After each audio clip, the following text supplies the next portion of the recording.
안녕하세요. 이번 시간에는 중환자에서의 의료 윤리에 대해서 알아보도록 하겠습니다. 저는 세종 충남대학교 병원에서 중환자 진료를 하고 있는 문재영입니다. 최근에 많은 의사 선생님들이 집중을 하기가 어렵다, 뜬구름을 잡는 것 같고 심리적인 상태가 붕 뜬 것 같다라는 고민을 털어놓고 계십니다. 저 역시 중환자의학을 시작하고 나서 요새처럼 집중이 잘 되지 않고 마음이 붕 뜬 것 같은 이런 정신적이고 심리적인 스트레스를 겪는 것이 처음이지 않은가 싶습니다. 오늘 이 시간에 참여하고 계신 많은 선생님들이 중환자의학을 이제 처음 시작하시는 의사 선생님 그리고 간호사 선생님들이시죠. 이런 상황에서 어떻게 이 어려움을 헤쳐나갈까 고민을 저는 해보았는데요. 아무래도 왜 우리가 중환자의학을 처음 시작을 하게 되었는지, 나는 중환자실 의사로 왜 서고 싶은지, 왜 중환자실 환자를 보고 싶어 했는지, 왜 중환자실 간호사로서 일을 시작하고 싶었는지, 이런 고민들을 애초에 자신의 처음 마음과 다짐들을 생각해 보는 것이 큰 도움이 될 거라고 생각합니다. 중환자실에서 여러분들이 앞으로 일을 하시면서 많은 갈등들과 윤리적인 문제들을 경험을 하실 겁니다. 제 얘기를 좀 먼저 말씀드리면, 저는 중환자의학을 처음 시작하게 된 계기가 제가 학생 때나 전공의 때 아주 뛰어난 학생이거나 뭐 훌륭한 전공이지는 않았습니다. 그러다 보니 배움에 대한 열망이 있었던 것 같고요. 그래서 중환자를 진료를 할 때 폐혈증 환자라든지 급성 호흡곤란 증후군 환자라든지 내가 어디까지 알아야 이 환자를 살릴 수 있을 것인가라는 궁금증이 컸습니다. 내과 전공의 수련을 할 때도 가장 미지의 영역이 중환자의학이었고, 그래서 제가 중환자의학을 조금 더 알게 된다면 보다 많은 사람을 살릴 수 있는데 기여를 하거나, 아니면 제가 정말 궁금했었던 이 정도까지는 정말 해야 환자를 살릴 수 있는 거구나 라고 하는 것을 알 수 있을 것 같았죠. 그런데 때마침 김씨 할머니의 대법원 판례가 있었습니다. 회복 가능하지 않은 뇌손상을 받은 할머니가 자기 뜻에 반해서 인공호흡기로 연명을 하고 있었고, 대법원에서는 가족들의 손을 들어주고 그러한 연명을 중단할 수 있도록 권고를 하였습니다. 그러한 판례를 보면서 그렇다면 어디까지 해야 환자를 살릴 수 있지? 라고 하는 의학적인 지식에 더해서 우리가 선을 넘어서는 안 되는 그 기준이라고 하는 게 있을까? 어떤 선을 넘어가면 그 이상은 환자를 치료하는 것이 환자에게 득이 되는 게 아닌 걸까? 라고 하는 걸 또 알아야 되겠더군요.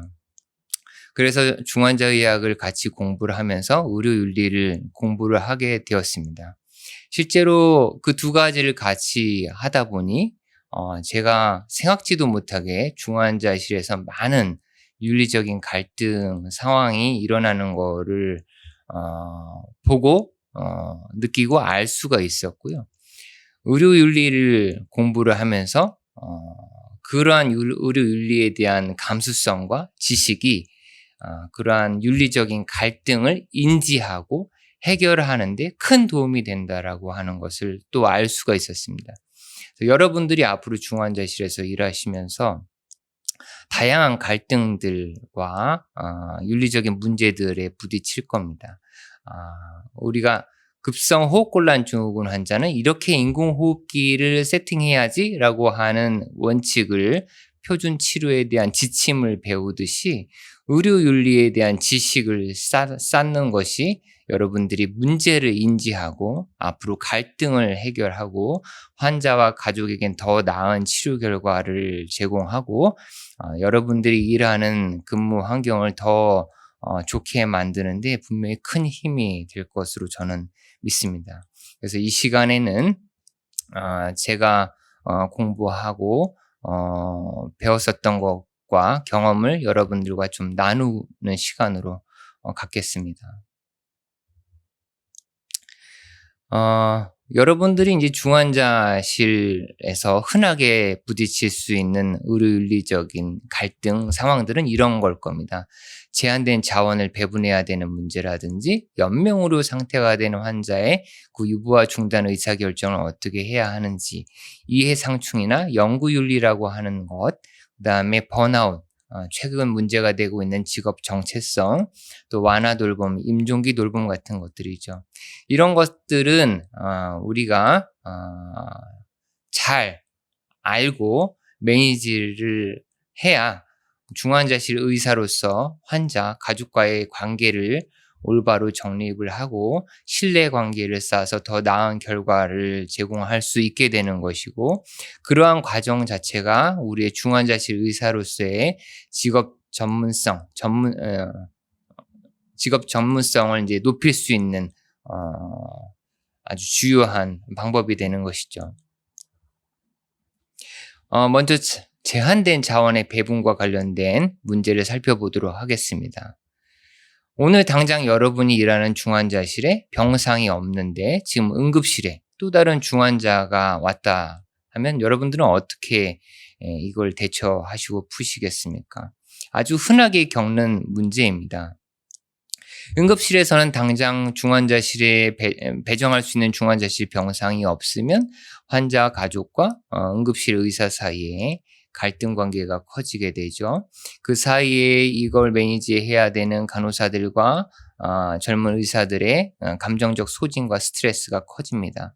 그것이 우리의 소진, 번아웃으로 이어지게 되고, 환자에게는 빨리 올라가서 빨리 집중 치료를 할 수 있었으면 조금 더 나았을 텐데, 그렇지 못하고 대기하면서 환자 상태가 악화가 된다면 늘어나는 의료 비용과 환자의 안전이 당장 환자에게 손해로 가해지겠죠.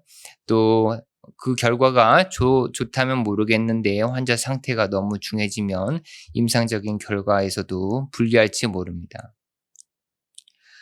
물론 이제 앞으로는 지금과 같은 상태가 지속되면 대형 병원에선 중환자실 병상이 부족한 것보다는 오히려 중환자실 간호사와 중환자실에서 일해야 될 의사가 더 부족한 또 다른 문제에 직면하게 될 겁니다.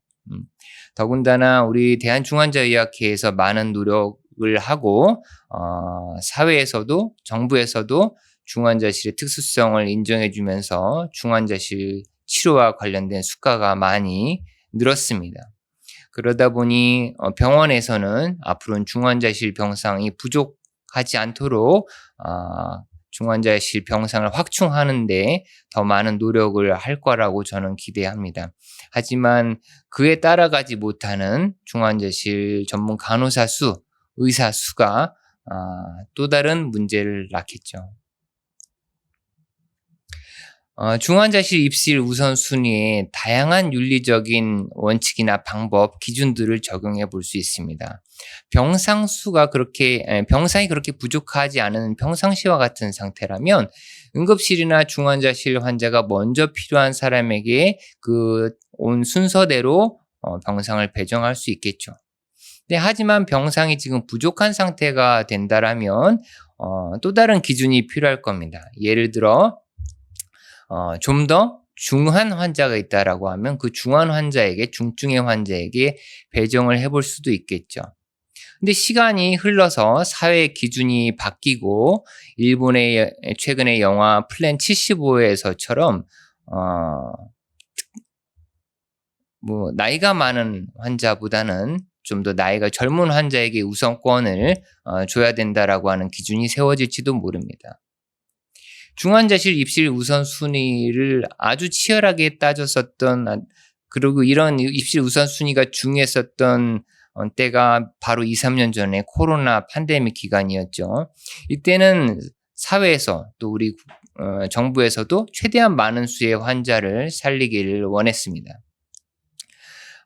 그래서 많은 의사들이 바로 내 눈앞에 있는 환자를 살리기 위해서 병상 배정이나 병상 확충의 목소리를 높였죠. 하지만 이렇게도 생각해 볼 수 있을 겁니다.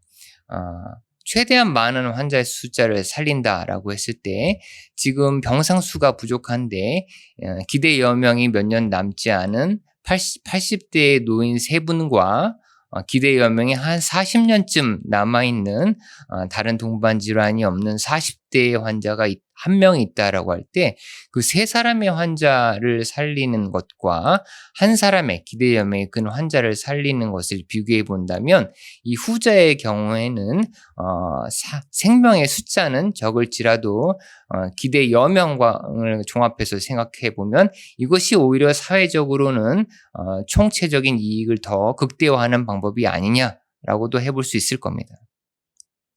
또 다른 사회 상황에선 다른 기준을 적용해 볼 수 있겠죠. 예를 들면 전쟁과 같은 때에서는 군인 한 사람 한 사람의 목숨과 생명이 중요해집니다. 이럴 때는 일반 시민보다 다친 군인에게 병상 배정과 자원 배정을 먼저 해야 된다라고 하는 기준을 세울 수도 있겠죠. 그 좋은 예가 2차 세계대전 때의 페니실린입니다. 항생제가 개발되었는데 시민들에게 먼저 이 항생제 사용의 우선순위가 주어지기보다는 전장에서 다친 병사들의 감염을 치료하는 데 먼저 쓰여졌었죠. 즉 제한된 자원을 배분할 때에는 우리가 배웠었던 의학적 지식과 메디컬 크라이테리아만 가지고 결정하는 것은 아니다. 이러한 자원 배분과 관련돼서는 이는 가치 중립적이지 않고 다양한 사회적, 정치적 영향과 기준에 영향을 받게 될 수밖에 없다는 것입니다. 우리가 이를 알고 또 존중해야 될 필요가 있습니다.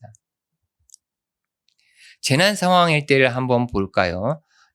재난 현장에서는 환자를 분류하고 우선순위를 매겨서 이를 병원급으로 이송을 하게 되면 병원에 있는 또 의료진들이 환자를 분류해서 중환자실과 수술실로 갈 수 있는 자원과 우선순위를 배분하게 됩니다. 이러한 기준에 또 이러한 의사결정을 하는 데는 다양한 기준과 가치가 필요합니다. 예를 들어 연대의 가치라든지 상호 신뢰 또 개인의 자유 이런 가치들이 중요해질 겁니다. 가령 우리 사회에서는 외국에서 우리나라로 일하러 온 노동자에게 연대의 가치를 발휘해야 한다라고 하면 이들에게 다른 모든 기준이 똑같다라면 먼저 우선순위를 제공할 수도 있겠죠. 또 이러한 의사결정의 가치가 제대로 사회에서 인정받기 위해서는 그 기준이 합리적이어야 할 것이고 행정부나 책임 있는 권위기관을 통해서 투명하게 의사소통이 되고 또 포괄적인 기준을 가지고 적용이 되어야 될 겁니다.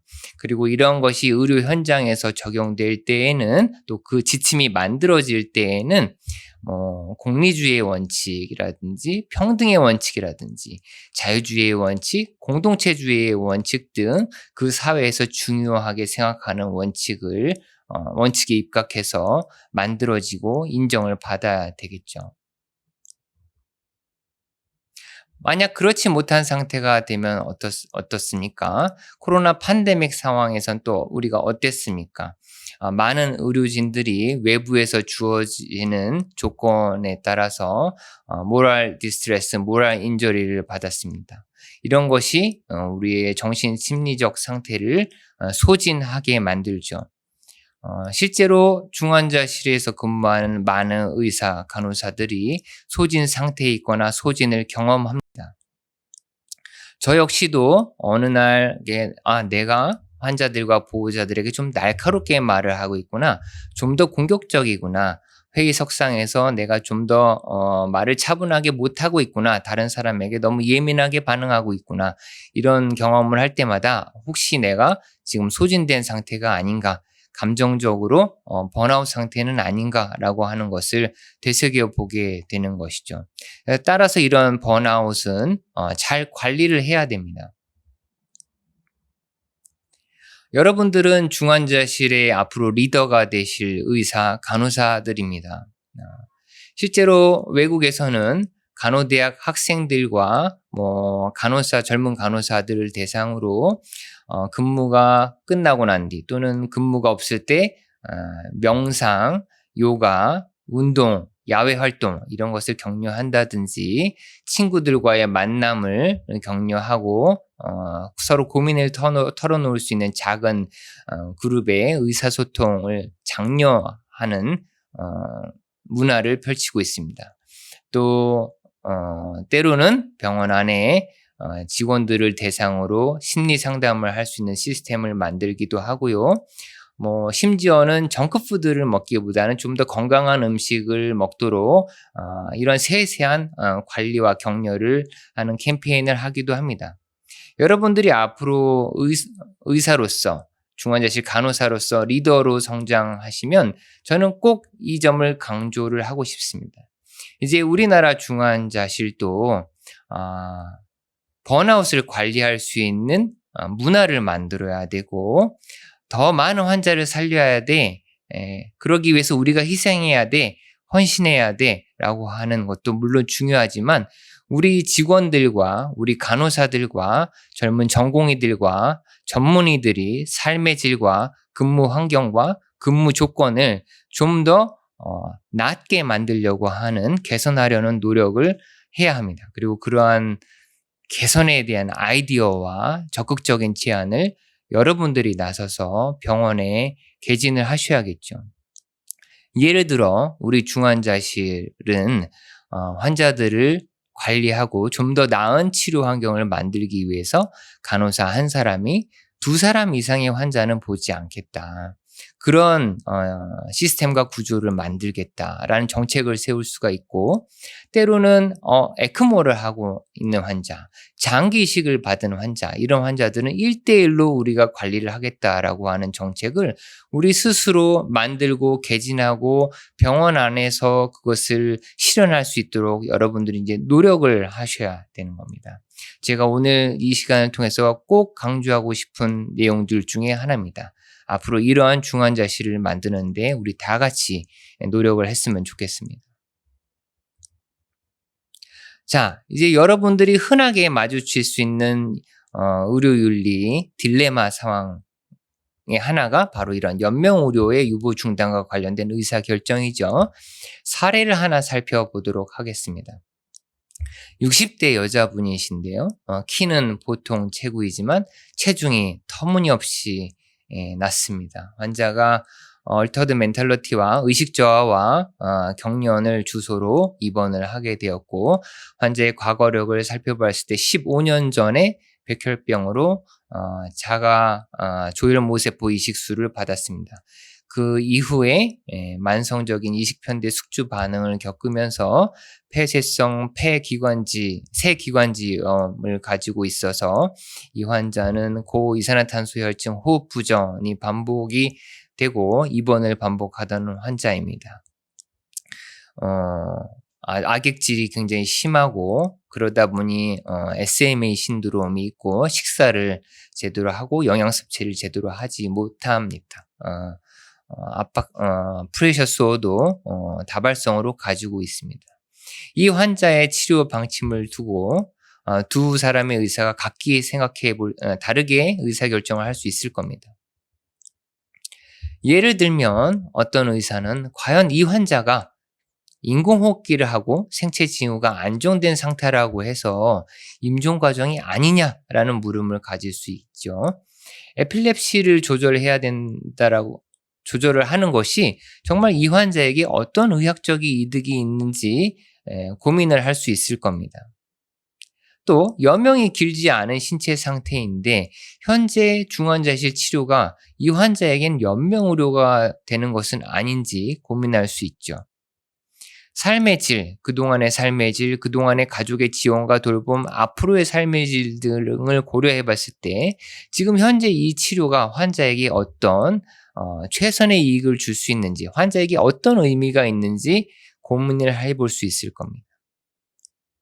또 다른 의사는 반대로 신체 상태와 동반 질환이 중하다고 하여 지금 이 환자를 곧바로 임종 과정을 결정할 수 있는 것이냐, 이러한 기준만으로 임종 과정 결정에 충분한 것이냐라고 물을 수 있을 겁니다.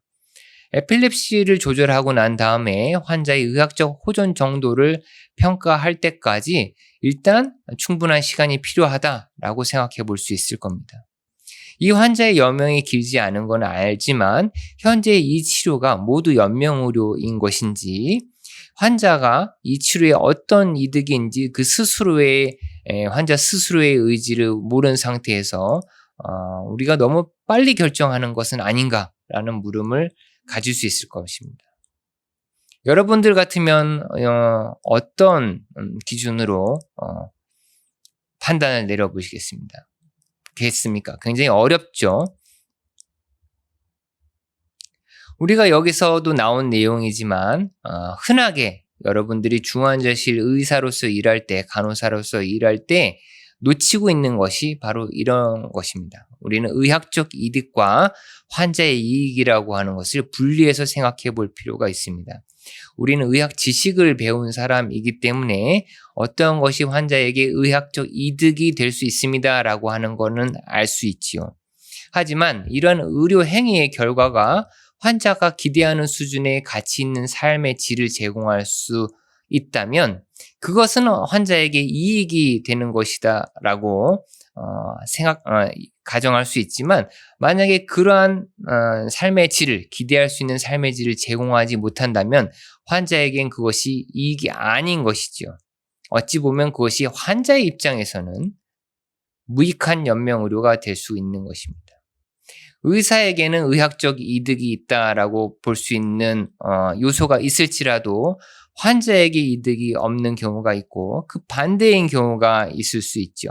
환자에게는 이득이 크고 의학적인 이득이 불분명할 수도 있을 겁니다. 어쨌든 무익한 연명의료를 제공을 하는 것은 의사의 책임과 역할이라고는 할 수 없습니다. 때로는 물론 의학이라고 하는 것의 속성이 굉장히 불확실성을 내재하고 있기 때문에 시간을 두고 이러한 불확실성이 어느 정도 해결되고 뚜렷해질 때까지 치료를 지속해야 한다라고 하는 방침을 정할 수 있습니다. 굉장히 합리적인 방침이고 유용할 때가 많습니다. 하지만 질환이 말기 상태이고 또는 상태가 말기 상태인 환자가 시간이 지나면서 악화 상태로 접어들거나 또는 만성중증 질환 상태에서 벗어나고 있지 못하고 있는데 그러한 불확실성을 해결을 할 때까지 너무 오랜 시간을 허비를 하거나 시간에 제한을 두지 않는다면 이 환자에게 최선의 이익이 무엇인지 환자와 의사소통하면서 그 환자의 가치관을 채 알지 못한 상태에서 임종 과정이 나타나거나 임종 징후로 접어들 수가 있게 되는 것이죠.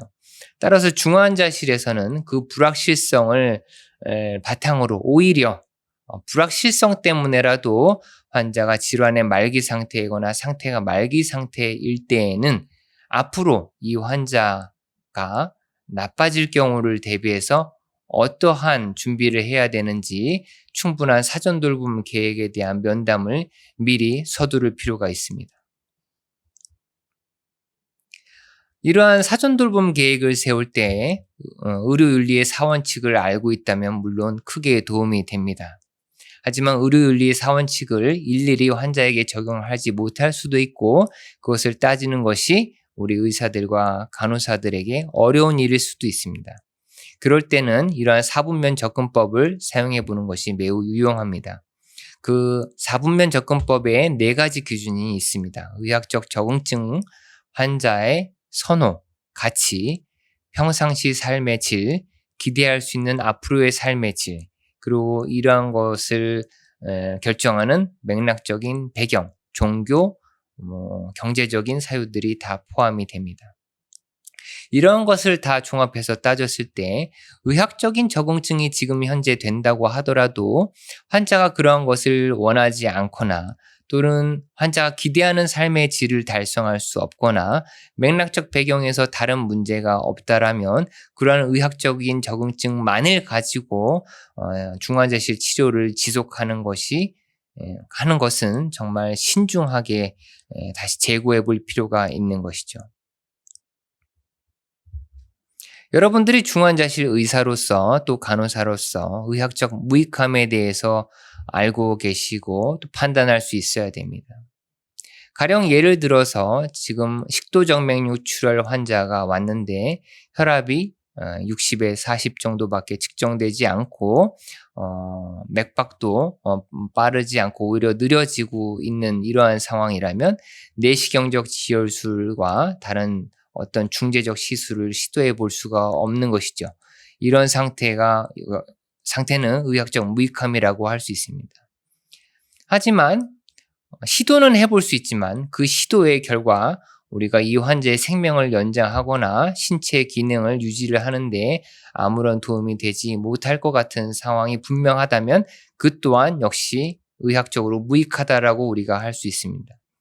이 두 가지 모두 우리가 환자 가족과 의사소통을 하는데 이러이러함에 있어서 환자나 환자 가족이 그럼 내시경적 지혈술을 해보시겠습니까? 라고 의사소통하는 방식은 좋은 방식이 아닙니다.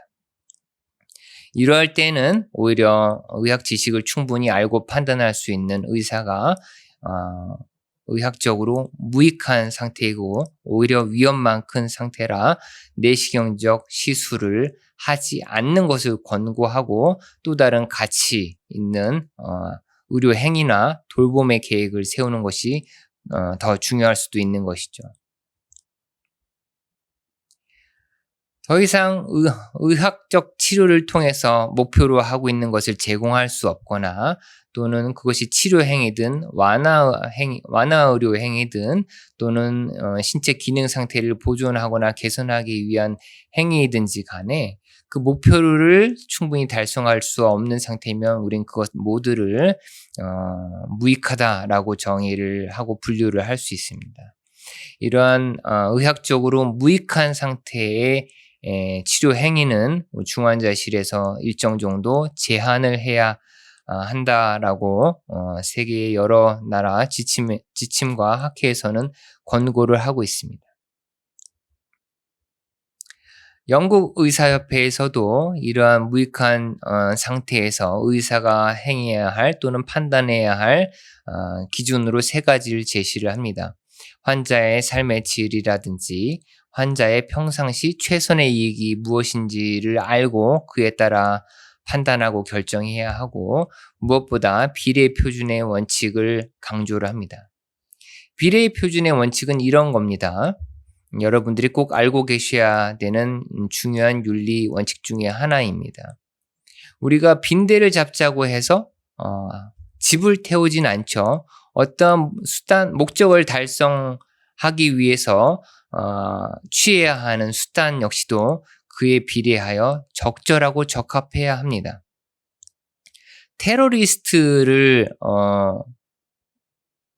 소탕하기 위해서 도시 하나를 다 폐쇄하고 폭탄을 떨고 많은 민간인 사상자와 어린 생명들을 잃게 하고 희생시킨다면 그것은 적절한 군사 행위가 아니죠. 역시 이것도 비례 표준의 원칙에 어긋나는 겁니다. 환자가 뇌나 뼈에 골수에 전이가 가 있는 진행성 또는 말기 폐암 환자가 생명을 연장하기 위해서 폐이식을 받고 싶습니다. 또는 에크모를 하고 싶습니다. 라고 했을 때 그것은 생명 연장이라고 하는 기간과 비해서 그 수단이 장기이식이라고 하는 수단과 에크모라고 하는 수단이 적절하고 적합하다고 할 수 없는 것이죠. 연명의료와 유보중단을 결정할 때 많은 젊은 의사들과 간호사들이 이러한 부분을 고민합니다. 환자의 증상을 개선하기 위해서 제가 지금 몰핀을 쓰고 싶습니다. 아니면 벤조다이아제핀 계열 약물을 쓰고 싶습니다. 라고 했을 때 오히려 그러한 약물이 부수작용에 의해서 환자의 생명을 더 단축시키는 거 아니냐라고 할 수 있죠. 고민이 됩니다. 하지만 이는 이중효과의 원칙을 분명히 알고 적용하면 우리가 해결할 수가 있습니다.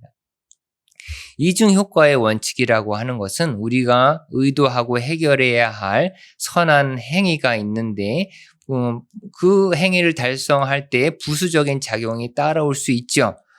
예를 들면 몰핀과 같은 약물을 썼을 때 호흡이 느려지거나 의식이 처질 수 있습니다.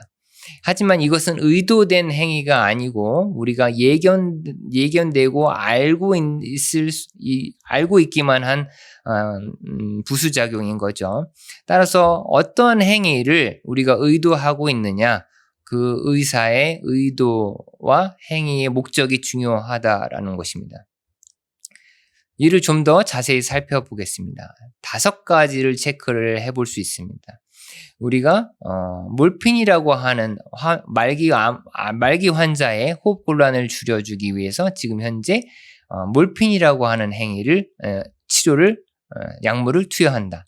또는 임종 과정에 임박한 환자의 호흡곤란을 줄여주기 위해서 몰핀이라고 하는 치료를 선택한다 했을 때 이것은 그 자체로는 윤리적으로 선한 행위이거나 중립적인 행위이지요. 그리고 그 의도가 불필요한 고통을 완화시켜 준다라든지 호흡곤란을 완화시켜 주겠다라고 하는 선한 효과를 바라는 것입니다. 물론 몰핀과 같은 약물을 투여하면서 나타나는 부수적인 효과, 죽음이 단축될 수도 있다라고 하는 것은 예견될 수 있는 행위인 것이지 이것을 의도한 행위가 아니죠. 또 이러한 약물을 통해서 환자의 죽음을 재촉하겠다라고 하는 의도도 아니고 그를 위해서 고농도의 약물을 사용하는 것도 아닐 겁니다.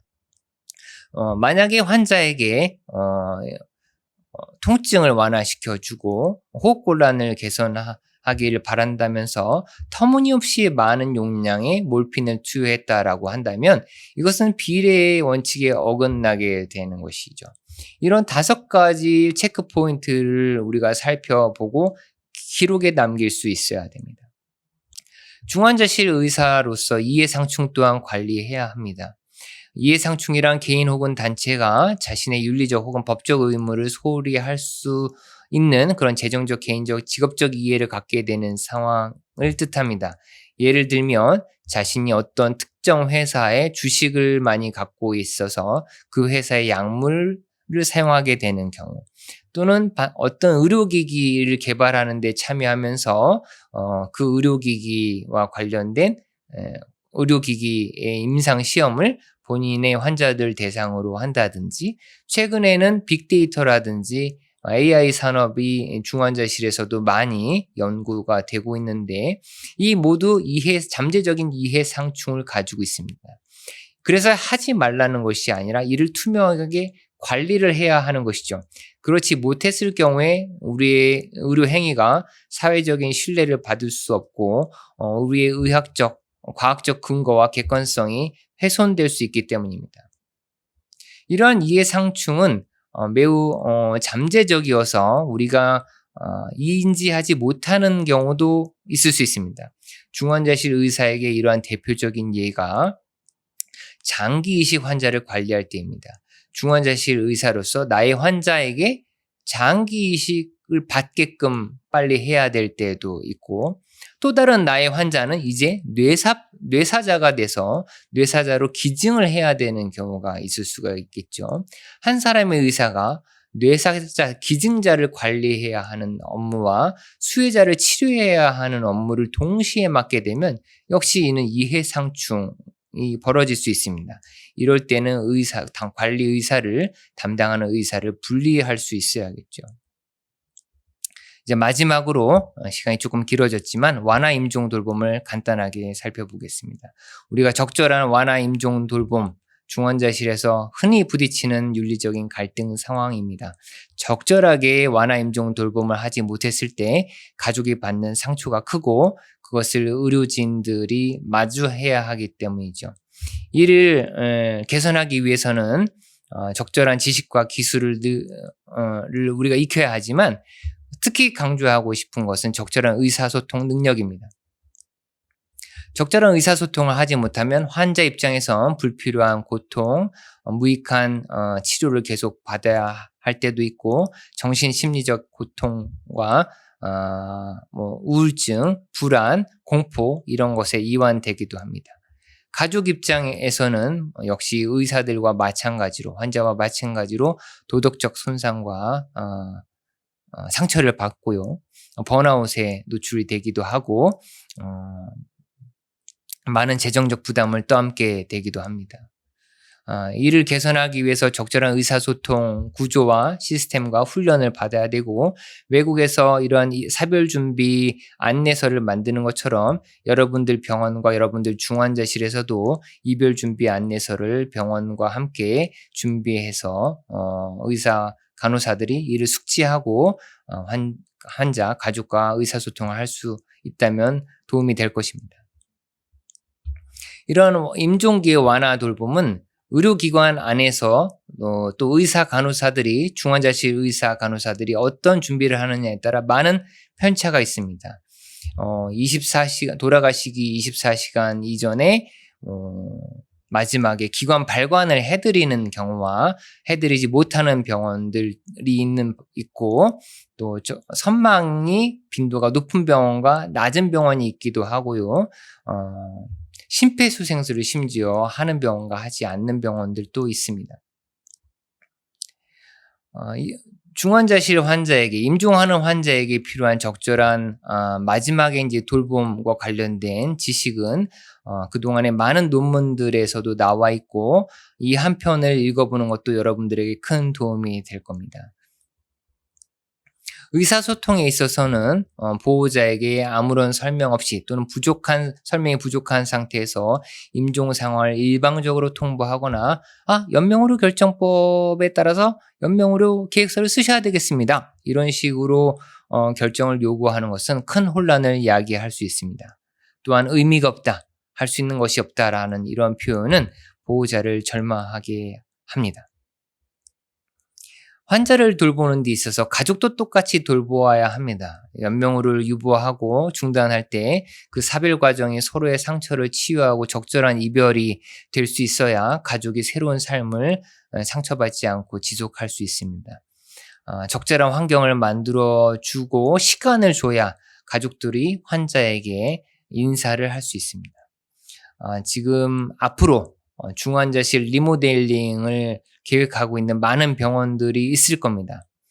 여러분들 중환자실 병상을 새로 만들거나 리모델링 할 때는 병상 수를 줄이시는 한이 있더라도 꼭 병상을 넓게 디자인해서 이런 가족들이 환자의 임종을 맞이해서 병동으로 못 옮겨가게 되는 경우에서는 이러한 임종 돌봄을 할 수 있게끔 여러분들이 고민하시고 설계하시고 요구하셔야 합니다. 임종기 환자 가족의 마음도 우리가 이해할 수 있어야 됩니다. 가족들은 환자에게 최선을 다해서 도움을 주고 싶어 하고 그 임종 시기를 알고 싶어 하죠. 자신의 감정을 환자에게 돌아가시기 전에 표현하고 싶어 합니다. 그러한 시간과 기회를 우리가 만들어 드려야 합니다. 불필요한 모니터 알람을 끄고 불필요한 수액은 줄이고 카테터 같은 거는 제거하면 좋습니다. 훈련을 채 받지 못한 전공의 신규 간호사들은 이런 것을 의사 오더 없이 또는 선배 간호사나 전문의들의 지도 없이 미처 알지 못하는 경우들이 많습니다. 여러분들이 먼저 나서서 이러한 적절한 임종 환경을 제공할 수 있을 때 돌아가시는 환자가 원하시는 조용한 음악을 들으면서 돌아가실 수 있는 환경을 만든다든지 하는 여러분들이 생각하시는 가족이 원하는 임종 환경과 형태를 제공할 수 있게 될 겁니다. 결론적으로 여러분들이 중환자실 의사로서 간호사로서 전문 직업성을 발휘하면서 여러 윤리적인 갈등 상황을 적절하게 관리하시려면 여러분 스스로 윤리적으로 민감해질 필요가 있습니다. 그러기 위해서 항상 의료윤리를 지식 답을 찾아가는 훈련을 해가면서 사회적인 관계를 고민하실 수 있었으면 좋겠습니다. 그러기 위해서